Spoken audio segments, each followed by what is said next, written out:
अपने से बड़ों को हम लोग सम्मान देते हैं तो साहेब बंदगी बोलते हैं। कुछ लोगों का कहना है, कहते हैं लोग कि कबीर साहेब सनातन धर्म वैष्णव संप्रदाय के स्वामी रामानंद के शिष्य थे, आजीवन उनसे जुड़े रहे, तो फिर कबीरपंथी लोग साहेब बंदगी क्यों बोलते हैं? प्रणाम क्यों नहीं बोलते हैं? नमस्कार क्यों नहीं बोलते हैं? दंडवत क्यों नहीं करते हैं? राम राम क्यों नहीं बोलते हैं? बात भी सही है, बोलना चाहिए, क्योंकि यह तो नितांत सत्य है कि सदगुरु कबीर साहेब स्वामी रामानंद जी के शिष्य थे और आजीवन उनसे जुड़े रहे। और वहां जो है दंडवत बोला जाता है, राम राम बोला जाता है, प्रणाम बोला जाता है, नमस्कार बोला जाता है, बोलना चाहिए। लेकिन मेरे विचार से ऐसा हुआ होगा, लगता है कि जब सदगुरु कबीर साहेब को लोग साहेब कहना शुरू कर दिए, सदगुरु कबीर साहब को जब लोग साहेब कहने लगे, तब उनको उनके प्रेमी गण श्रद्धा भाव से कहते होंगे कि साहेब मैं आपकी वंदना करता हूं, साहब आप वंदनीय हो, साहेब वंदन से साहेब बंदगी हो गया, साहेब वंदन से साहेब बंदगी हो गया। साहेब बंदगी शब्द भी तो कोई गलत नहीं है, जरा इसे भी हम लोग शास्त्रीय ढंग से समझते हैं।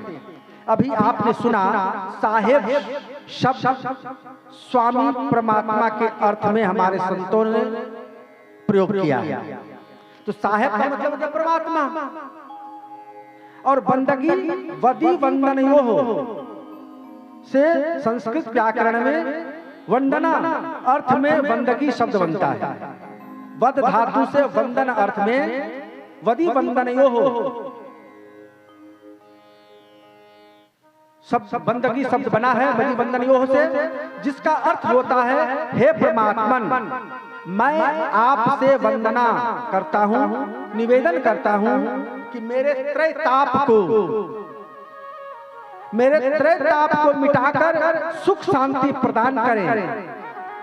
त्रैताप की निवृत्ति के लिए ही हमारे कबीर पंथ में 3 बार साहेब बंदगी बोला जाता है। कितने बार? 3 बार साहेब बंदगी। 3 बार क्यों बोला जाता है? और ये कटोरा क्यों बनाया जाता है?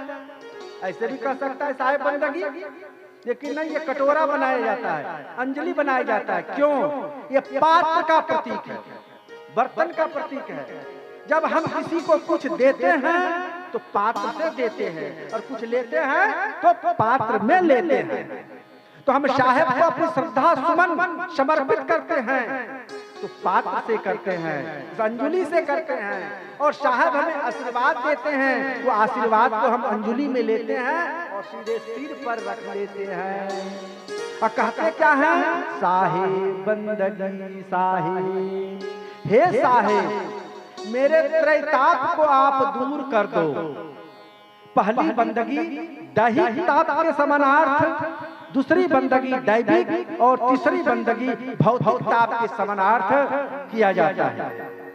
दैहिक देह से संबंधित जैसे रोग आदि शरीर हमारे स्वास्थ्य के लिए कि हम साहेब आशीर्वाद दीजिए कि हम स्वस्थ रहें, हमारे कोई रोग ना होवे, इस तरह का जो है हमें आशीर्वाद देवे।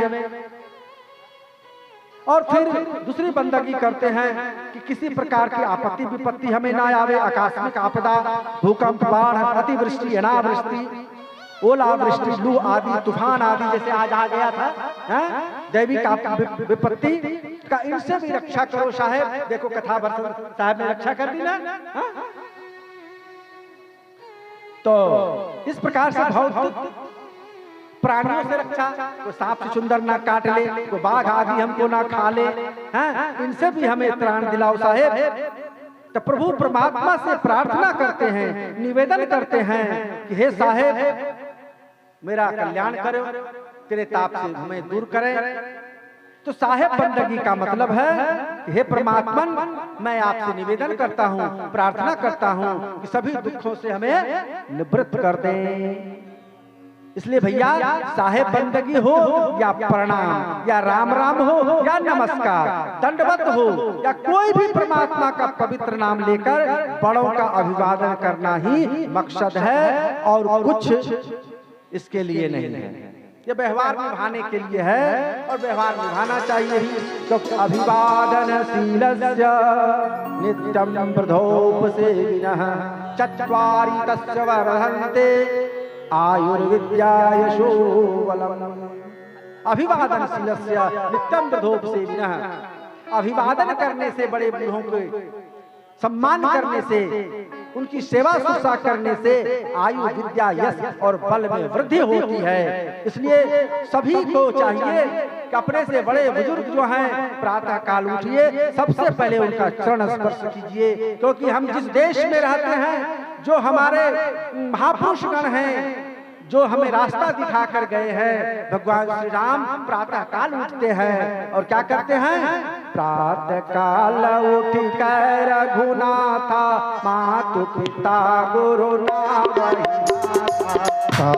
काल उठ कर रघुनाथा मातु पिता गुरु नाम प्रातः काल उठ कर रघुनाथा मातु पिता गुरु नाम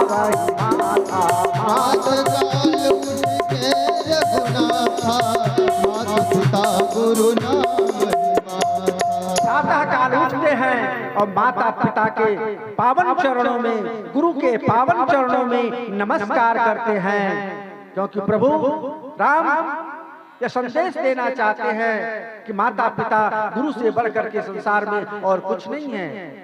जब गुरु उनके दरबार में आते हैं, गुरु की सेवा वो कैसे करते हैं?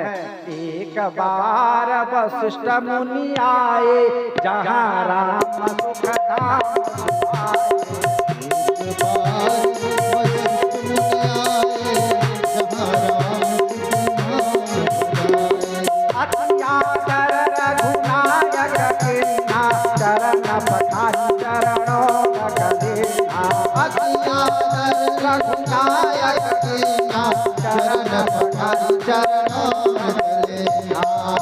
चरण पखारी चरणोदक निन्हा।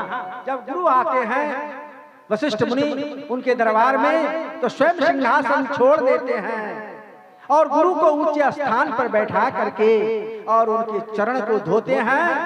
सोने के थाल में माता सीता माता जल ढालती है और जो है भगवान श्री राम गुरु के चरण को धोते हैं। ये हमारी भारतीय संस्कृति की परंपरा रही है। इसलिए इस परंपरा को कोई माने या ना माने, लेकिन हम कबीरपंथी लोग इस परंपरा को आज तक मानते आ रहे हैं। कोई भी संत गुरु हमारे घर में चले जाते हैं, हमारे भक्तों के यहाँ चले जाते हैं, तो सबसे पहले उच्च सिंहासन पर विराजित करते हैं और उनके चरण को धोते हैं। चरण पखारी, केवल धोते ही नहीं, पखारते ही नहीं, कटोरी में चरणामृत भी उतारते हैं और चरणामृत उतारते ही नहीं, उसका पादोदक उसका पान करते हैं, उनको जो है पीते हैं और सिर पर लगाते हैं और बचे हुए चरणामृत को अपने पूरे परिवार को पिलाते हैं। भावना ये रहती है गुरु के चरणामृत का पान करेंगे तो हमारा जीवन जन्म सफल हो जाएगा, मेरा लोक परलोक बन जाएगा।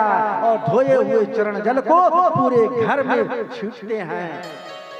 ये हमारे परंपरा कबीरपंथ की रही है। वैसे तो हमारे सनातन परंपरा में पूरे ये परंपरा रही है, लेकिन वर्तमान समय में बहुत लोग इससे दूर होते चले जा रहे हैं। पाश्चात्य सभ्यता संस्कृति के फेर में पड़ करके जो अपनी संस्कृति को लोग भूलते जा रहे हैं, उन्हीं संस्कृति को याद दिलाने के लिए हमारे संत महात्मा गण ये सत्संग का आयोजन करते हैं, कथा का आयोजन करते हैं। जो लोग कथा सत्संग में आते हैं, अपनी भारतीय परंपरा के जो सनातन परंपरा के जो संस्कृति है उसको जानने और समझने का उन्हें अवसर मिलता है।